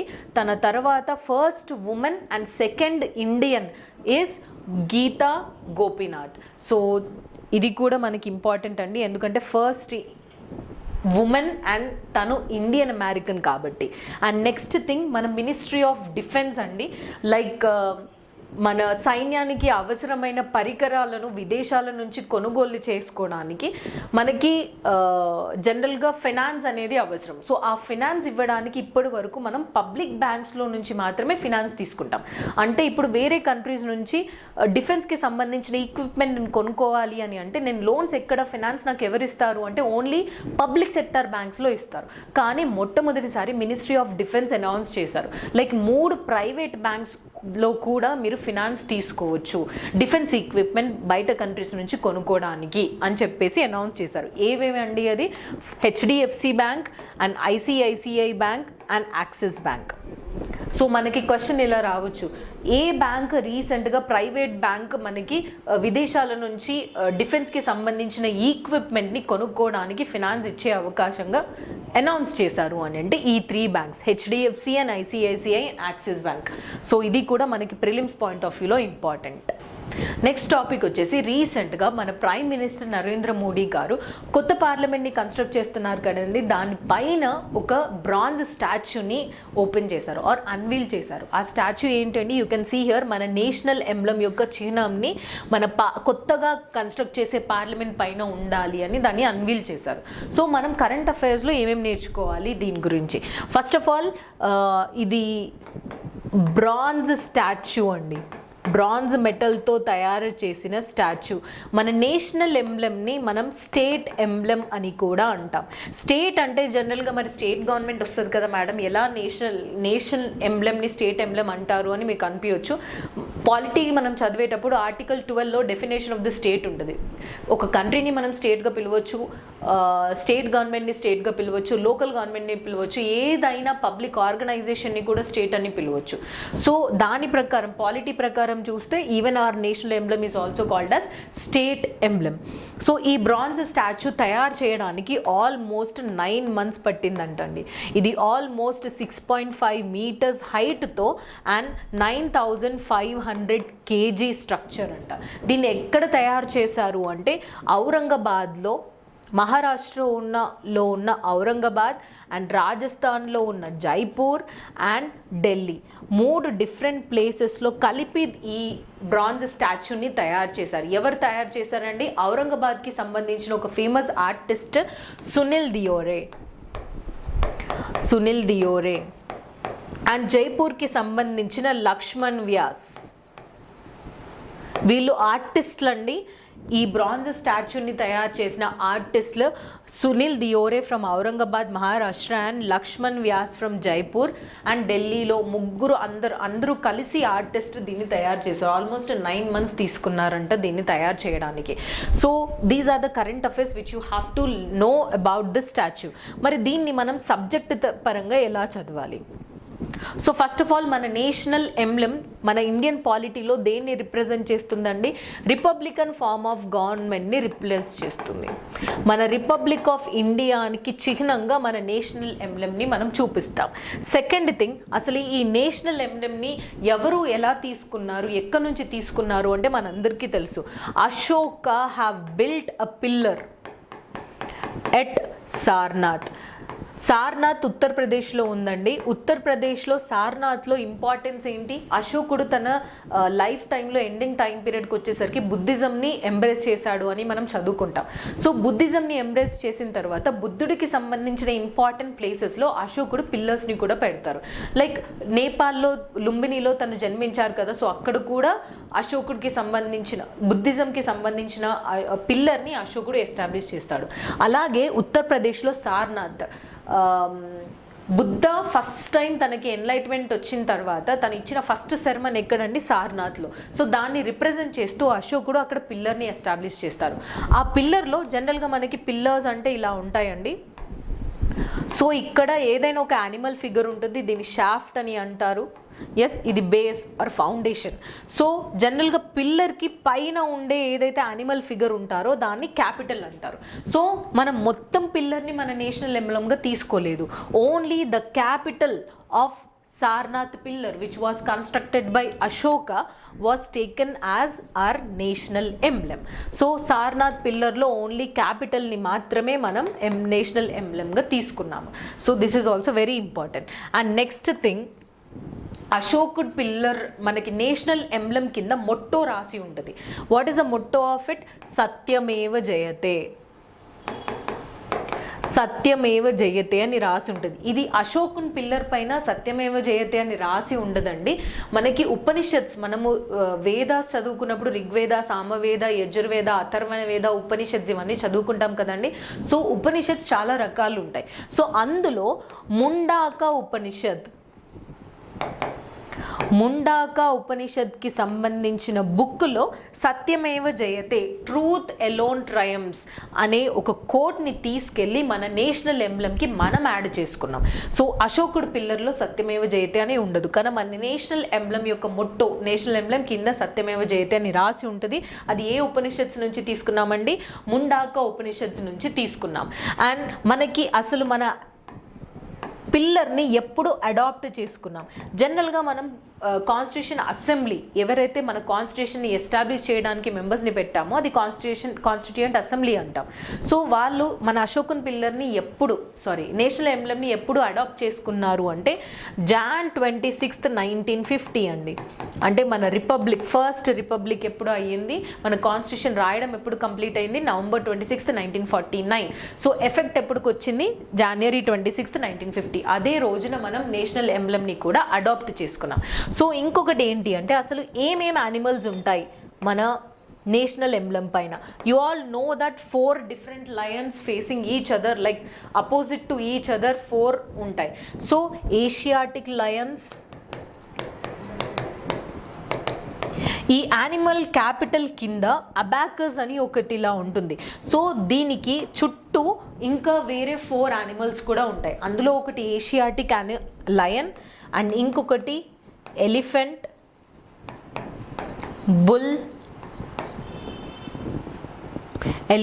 Bull and horse. సో మన నేషనల్ ఎంబ్లమ్ పైన ఏవేవి యానిమల్స్ ఉంటాయంటే Asiatic lion, elephant, bull, horse. National emblem పైన అంటే ఇక్కడ అబాకస్ పైన అండి. సో జనరల్గా అశోకన్ పిల్లర్ క్యాపిటల్ దాంట్లో సారనాథ్లో ఏమేమి యానిమల్స్ ఉంటాయంటే ఇవే ఎందుకు 4 ఉన్నాయి అని అంటే జనరల్గా బుద్ధుడు జన్మించక ముందు, ఇది మన హిస్టరీ బుద్ధిజం గురించి చదువుతున్నామండి. సో బుద్ధాస్ మదర్ తనకి ఒక డ్రీమ్ వస్తుంది. తన డ్రీమ్లో ఒక వైట్ ఎలిఫెంట్ వచ్చేసి తన కడుపులో, అంటే అది వచ్చి దూరిపోతుంది అని చెప్పేసి తను మెన్షన్ చేస్తుంది అనమాట. సో ఆ డ్రీమ్ వచ్చిన తర్వాత వెంటనే తనకి బుద్ధుడు తన కడుపులో ఉన్నాడు, అంటే తను ప్రెగ్నెంట్ అయ్యింది అని తనకు తెలుస్తుంది. సో ఆ స్టోరీకి చిహ్నంగా, అంటే indicating the birth of the Buddha, so ఎలిఫెంట్ని ఆ అబాకస్లో రిప్రజెంట్ చేస్తారు.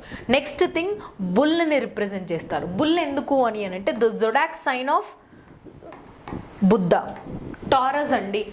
మనం scientific name of bull is Taurus. So బుద్ధుడి జొడాయిక్ సైన్ ఏంటి? బుల్. సో అందుకని దాన్ని కూడా రిప్రజెంట్ చేస్తారు. నెక్స్ట్ ఇస్ హార్స్ అంటే బుద్ధుడు జనరల్గా ఒక రాజులకి సంబంధించిన ప్రిన్స్. సో తను ఏంటి, కంప్లీట్గా తను ఎన్క్లోజ్డ్ ఎన్వైరన్మెంట్లోనే లోపల మాత్రమే ఉంటాడు.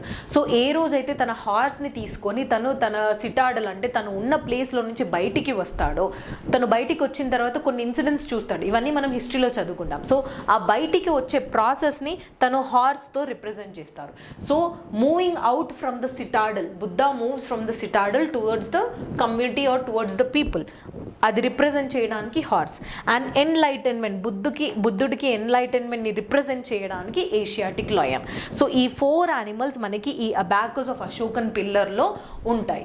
So very very important. మన నేషనల్ ఎంబ్లమ్ పైన ఉన్న 4 లయన్స్ యాక్చువల్లీ దేన్ని రిప్రజెంట్ చేస్తాయి అంటే first thing is pride, power, confidence and courage.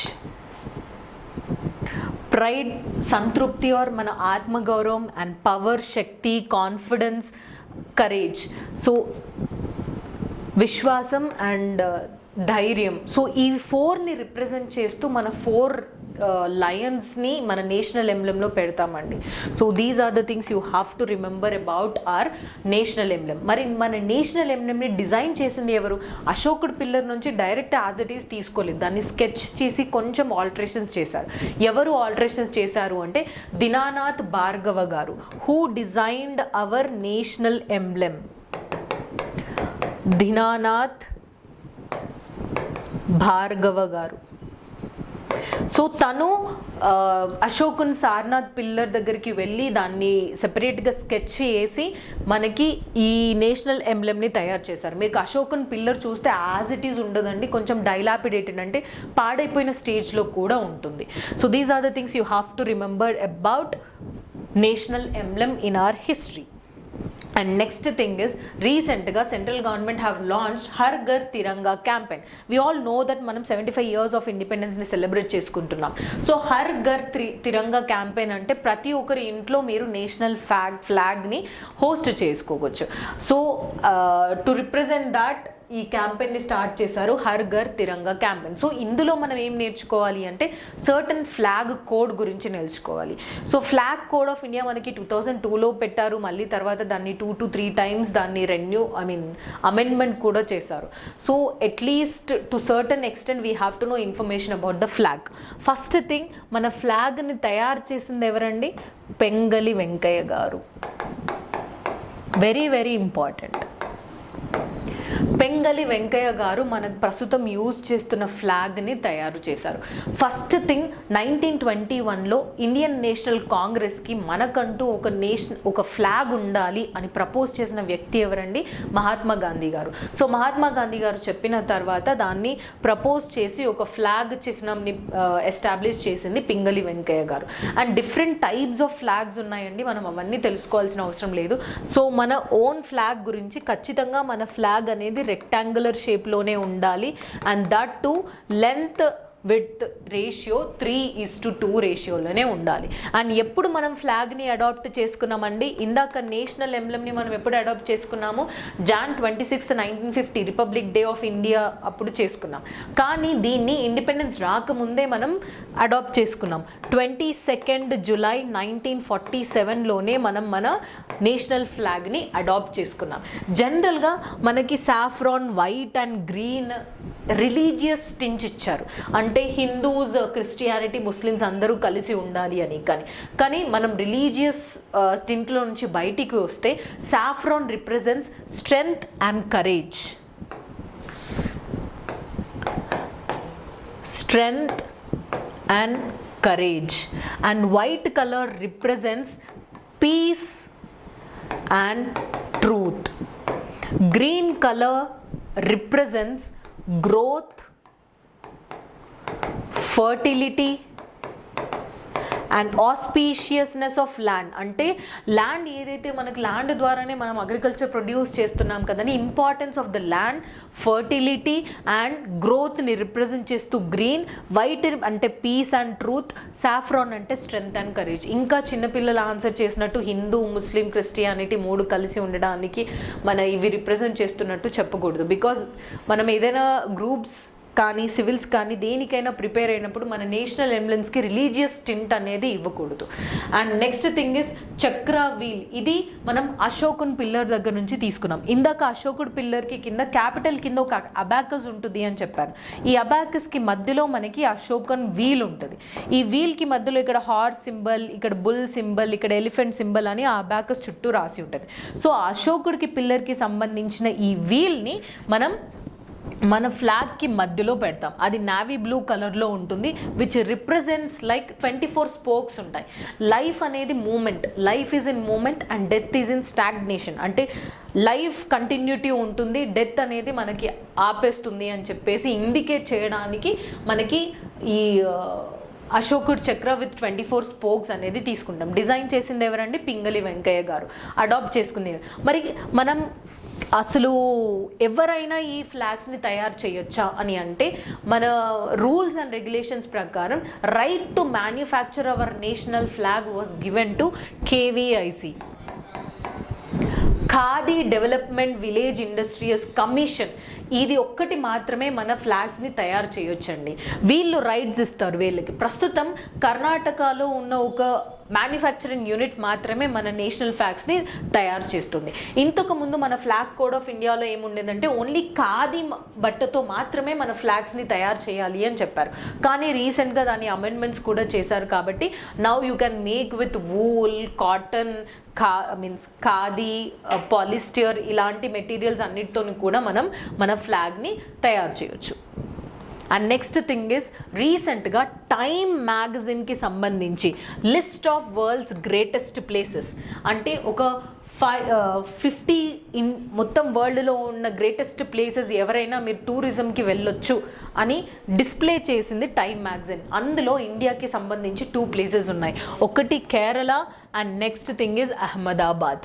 Very important అండి. Kerala we all know that God's own country అని కూడా అంటారు దాన్ని, ఎందుకంటే because of importance of many temples, palaces, greeneries and boating system ఇవన్నీ రిప్రజెంట్ చేస్తూ Kerala is the best tourist nation అని చెప్పేసి టైమ్ మ్యాగజైన్ చెప్పింది. అండ్ ఇంకొక ఏరియా ఏంటి, Ahmedabad, that is in Gujarat. పర్టికులర్గా గుజరాత్లో గాంధీ ఆశ్రమం ఉంటుంది కదండి సబర్మతి రివర్ దగ్గర, దాన్ని ఖచ్చితంగా విజిట్ చేయొచ్చు. And famous Navratri festival 9 days Dussehra Navratri festivals అవుతాయి కదా, అవి కూడా విజిట్ చేయొచ్చు. అండ్ ఇంకొకటి ఇంపార్టెంట్ థింగ్ అహ్మదాబాద్ ఏంటి అంటే first UNESCO world heritage city.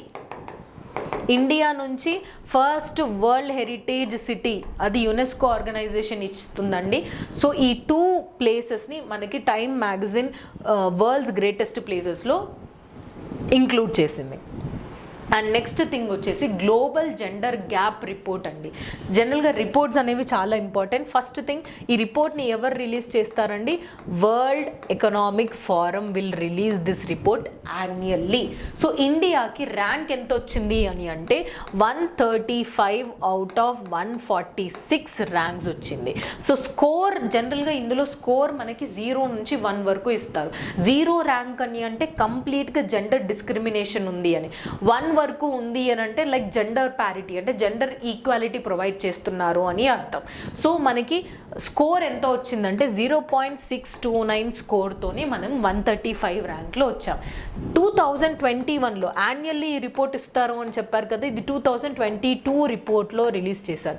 2021లో ఇండియాకి ఏ ర్యాంక్ వచ్చిందండి, 140. కాకపోతే అప్పుడు 156 కంట్రీస్ ఉండేవి అండ్ ర్యాంక్ వచ్చేసి 0.625. You can see only marginal increase మాత్రమే అయ్యింది. కాకపోతే మన పక్క దేశంలో ఉన్న ఫస్ట్ ఆఫ్ ఆల్ ఈ ర్యాంకింగ్లో టాప్ వచ్చిన కంట్రీ ఏంటి అంటే ఐస్లాండ్. ఇంకొకటి బంగ్లాదేశ్ 9th ర్యాంక్లో ఉంది. ఇన్ జనరల్ మనం ఇందులో ఏమేమి ఇండెక్సెస్ యూస్ చేస్తాం అంటే సబ్ ఇండెక్సెస్ అంటే ఫస్ట్ థింగ్ పొలిటికల్ ఎంపవర్మెంట్, రాజకీయ సాధికారత, political empowerment. Next thing is economic opportunities, economic opportunities and their participation అంటే ఉమెన్ అండ్ మెన్ ఎలా పార్టిసిపేట్ చేస్తున్నారు అనేది కూడా ఉంటుంది. ఆర్థిక భాగస్వామ్యం మరియు వాళ్ళ అవకాశాలు ఎన్ని ఇస్తున్నారు. Next thing is educational attainment, educational attainment అంటే విద్యా సాధన. And one more thing is health and survival అంటే ఆరోగ్యం మరియు మనుగడ. So health and survival. So ఈ 4 ఇండెక్సెస్లో మనకి ఇండియాకి స్కోరింగ్ ఇస్తారండి. టు బీ ఫ్రాంక్ చెప్తున్నాను, political empowerment, economic opportunities and participation, educational attainment, health and survival అన్నిట్లో ఇండియాకి చాలా లీస్ట్ పొజిషన్ వచ్చింది. So we have to improve lot more thing. And first time ఈ ర్యాంకింగ్ని ఎప్పుడు ఇచ్చారు అంటే 2006 నుంచి ఈ ర్యాంకింగ్ని ఇవ్వడం జరుగుతుంది. వరల్డ్ ఎకనామిక్ ఫోరం మనం ఆల్రెడీ ఇంటర్నేషనల్ ఆర్గనైజేషన్స్లో డిస్కస్ చేశామండి. దీన్ని ఎస్టాబ్లిష్ చేసింది 1971లో. దీని యొక్క హెడ్ క్వార్టర్స్ వచ్చేసి జెనీవా, స్విట్జర్లాండ్లో ఉంటుంది. సో ఇలాంటి రిపోర్ట్స్ వస్తే ఏం రిపోర్ట్, ఇండెక్సెస్ ఏంటి, ఇండియాకి ర్యాంక్ ఏంటి, ఫస్ట్ టైం ఎప్పుడు ఇచ్చారు అండ్ ఆ ఆర్గనైజేషన్కి సంబంధించిన certain informations are very important. certain important days in week అండి. So 10th July is considered as national fish farmers day. So నేషనల్ది కాబట్టి మనకి చాలా ఇంపార్టెంట్ అండి. ఇంకొకటి ఫిష్ ఫార్మర్స్ మనకి అగ్రికల్చర్ అండ్ అలైడ్ సెక్టర్స్లో వస్తారు కాబట్టి ఇంకా చాలా ఇంపార్టెంట్. సో 10th July ఎందుకు అంటే in memory of 2 scientist, Odisha నుంచి 2 సైంటిస్టులు అండి. ఆ సైంటిస్టులు ఒక డిఫరెంట్ టైప్ ఆఫ్ బ్రీడింగ్ టెక్నాలజీని కనుక్కున్నారు. జనరల్గా మేజర్ కార్ప్స్ అది ఒక fish, different species of fish varieties. So మనం ఆక్వాకల్చర్ చేస్తాం కదండి, ఫిషెస్ని మామూలుగా చిన్న చిన్న చెరువుల్లో వాటిని పెంచుతూ ఉంటాం, దాన్ని ఆక్వాకల్చర్ అంటారు. సో దానికి సంబంధించి డిఫరెంట్ బ్రీడింగ్ టెక్నాలజీని ఇంట్రడ్యూస్ చేసిన 2 సైంటిస్టులు. ఆ సైంటిస్టులు ఈ 10th Julyన ఆ టెక్నాలజీని సక్సెస్ఫుల్గా ఇంప్లిమెంట్ చేస్తారనమాట. సో వాళ్ళకి డెడికేట్ చేస్తూ ఈ 10th Julyని మనం నేషనల్ ఫిష్ ఫార్మర్స్ డేకి సెలబ్రేట్ చేస్తాం. వాళ్ళిద్దరూ ఏ స్టేట్కి సంబంధించిన వాళ్ళండి, ఒడిస్సాకి సంబంధించిన వాళ్ళు. ఆ టెక్నాలజీ పేరు hypophysation. Hypophysation Indian major carps అనే ఫిష్ వెరైటీస్ బ్రీడింగ్ టెక్నాలజీ, దీన్ని హైపోఫైజేషన్. ఆ కనుక్కున్న వ్యక్తులు ఎవరండి? డాక్టర్ కేహెచ్ అనిహుల్ని అండ్ ఆల్సో హెచ్ఎల్ చౌదరి గారు. అనిహుల్ని అండ్ చౌదరి గారు ఇద్దరు ఒడిస్సా నుంచి. వాళ్ళని మెమొరీకి నేషనల్ ఫిషర్స్ ఫార్మర్స్ డేని మనం సెలబ్రేట్ చేసుకుంటాం. And next thing is 11th July is world population day. ఇది ఇంకొక దానికి కూడా ఇంపార్టెంట్ అండి, ఎందుకంటే రీసెంట్గా యునైటెడ్ నేషన్ డిక్లేర్ చేసింది ఇండియా నెక్స్ట్ ఇయర్లోనే చైనా యొక్క పాపులేషన్ని ఓవర్కమ్ చేయబోతుంది. అండ్ ఇండియా ఇప్పటికీ 2nd most populest country in the world. So చైనాని ఓవర్కమ్ చేసి నెక్స్ట్ ఇయర్లోనే మనం వరల్డ్లోనే మోస్ట్ పాపులెస్ కంట్రీగా మారుతాము అని ఈ వరల్డ్ పాపులేషన్ డే తర్వాత నెక్స్ట్ డే యునైటెడ్ నేషన్ మన ఇండియా పాపులేషన్ ఎక్స్ప్లోజన్ గురించి డిక్లేర్ చేసింది. అది కూడా మనకి కరెంట్ అఫైర్స్లో ఉంది. సో ఈ వరల్డ్ పాపులేషన్ డేని ఎందుకు సెలబ్రేట్ చేసుకుంటాము అని అంటే 1987లో జూలై 11న వరల్డ్ పాపులేషన్ 5 బిలియన్కి చేరింది. సో అదిని కమమరేట్ చేస్తూ మనం ప్రతి ఇయర్ జూలై 11ని వరల్డ్ పాపులేషన్ డేగా సెలబ్రేట్ చేసుకుంటున్నాం. ఎప్పటి నుంచి దీన్ని సెలబ్రేట్ చేస్తున్నామంటే governing council of UNDP, United Nation development programme ఉంది కదండి యుఎన్డిపి. సో యుఎన్డిపికి సంబంధించిన గవర్నింగ్ కౌన్సిల్ 1989 నుంచి మనం ఈ వరల్డ్ పాపులేషన్ డేని సెలబ్రేట్ చేసుకుంటాం. ఆల్మోస్ట్ ఇప్పుడు వరల్డ్ పాపులేషన్ 7 బిలియన్ దాటిపోయిందండి. ఫ్యూచర్లో ఆర్ నియర్ బైలో 8 బిలియన్ కూడా చేరబోతుంది. సో ఈ ఇయర్ థీమ్ ఏంటి అంటే 8 బిలియన్ చేరబోతుంది కాబట్టి పాపులేషన్ ఎక్కువ అవ్వడం వల్ల ఏమేం ప్రాబ్లమ్స్ వస్తాయి మనకి అనేది అవేర్నెస్ క్రియేట్ చేయడానికి ఈ ఇయర్ మొత్తం పాపులేషన్ ఎక్స్ప్లోజన్ గురించి అవేర్నెస్ క్రియేట్ చేస్తారు. సో ప్రస్తుతం చైనా యొక్క పాపులేషన్ వచ్చేసి సంథింగ్ అరౌండ్ 1.39 or 33 బిలియన్ అండి. సో దీన్ని ఓవర్కమ్ చేసుకుంటూ 1.31 billion is the China population. So India next ఇయర్కి మన పాపులేషన్ 1.4 బిలియన్ రాబోతుంది అని యునైటెడ్ నేషన్ ఎక్స్ప్రెస్ చేసింది. So next thing is July 12th వచ్చేసి వరల్డ్ మలాలా డే అండి. మలాలా యూసఫ్జాయి, సో ఐఎమ్ మలాలా అని బుక్ కూడా తను రాసింది. వి ఆల్ నో దట్ పాకిస్తాన్లో తను జన్మించింది అండ్ తాలిబన్స్ తనని 2012లో షూట్ చేయడం జరిగింది. సో ఎందుకు అని అంటే తను అక్కడ గర్ల్స్ ఎడ్యుకేషన్ని ప్రమోట్ చేయడానికి తను వాళ్ళ ఫాదర్ డిఫరెంట్ బ్రాడ్కాస్టింగ్లో అండ్ డిఫరెంట్ ప్యాంప్లెట్స్లో గర్ల్స్ ఎడ్యుకేషన్ ప్రమోట్ చేయడానికి రాస్తూ ఉంటారు. సో దానికి అగేన్స్ట్గా తాలిబన్స్ తనని 2012లో స్కూల్ నుంచి వస్తున్నప్పుడు బస్లోనే తనని కాల్ చేస్తారు. లైక్ హెడ్లో అండ్ నెక్లో తనకి మొత్తం అన్ని బుల్లెట్స్ ఉంటాయి. పాకిస్తాన్లో ఇనీషియల్ స్టేజెస్లో తనకి ట్రీట్మెంట్ అయినా తను క్యూర్ అవ్వకపోవడం వల్ల తనని ఇమీడియట్గా ఇంగ్లాండ్ తీసుకెళ్ళి అక్కడ తనని క్యూర్ చేశారు. అండ్ సో తనే మలాలా యూసఫ్జాయి. సో 2013లో తన బర్త్ యానివర్సరీని July 12th is the birth anniversary of Malala Yousafzai. So girls ఎడ్యుకేషన్ని ప్రమోట్ చేసినందుకు తనని ఇంటర్నేషనల్ ఒక symbol for fighting for girls education అని యుఎన్ డిక్లేర్ చేసి అప్పటి నుంచి వరల్డ్ మలాలా డేని సెలబ్రేట్ చేస్తుంది. సో గర్ల్ ఎడ్యుకేషన్ అనేది ఎంత ఇంపార్టెంట్ అని అవేర్నెస్ క్రియేట్ చేస్తుంది ప్రతి ఇయర్ ఈ డే. అండ్ ఇదే రోజు మనకి నేషనల్ పేపర్ బ్యాగ్ డే అండి. ప్లాస్టిక్ పొల్యూషన్ కంటిన్యూ అవుతుంది జూలై 1st నుంచి. ఈవెన్ బేసిక్ ప్లాస్టిక్స్ ఏవైతే ఉంటాయో 1 time యూసేజ్ ప్లాస్టిక్స్ అవన్నీ బ్యాన్ చేయడం జరిగింది ఇండియాలో. Hope you remember it. And national paper bag day is also celebrated on July 12th. అంటే ప్లాస్టిక్ బదులు అట్లీస్ట్ పేపర్ బ్యాగ్ అయినా యూజ్ చేయాలి అని ప్రమోట్ చేయడానికి. And last thing is July 15th world youth skills day celebrate చేస్తారు. యూత్కి skills ఎంత important అని దీన్ని ఫస్ట్ టైం అనౌన్స్ చేసింది 2014లో. ఇది కూడా సెలబ్రేట్ చేసేది యునైటెడ్ నేషన్సే. So comment in the box, మన తెలంగాణ గవర్నమెంట్ స్కిల్స్ డెవలప్మెంట్ గురించి ఏమేమి స్కీమ్స్ లాంచ్ చేసింది? ఇండియన్ గవర్నమెంట్ కాదండి, తెలంగాణ గవర్నమెంట్ మన యూత్ యొక్క స్కిల్స్ని అప్గ్రేడ్ చేయడానికి ఏమేమి స్కీమ్ లాంచ్ చేసింది అని please do answer in the comment box. So if you like our content please do like, share, subscribe genius online classes. Thank you.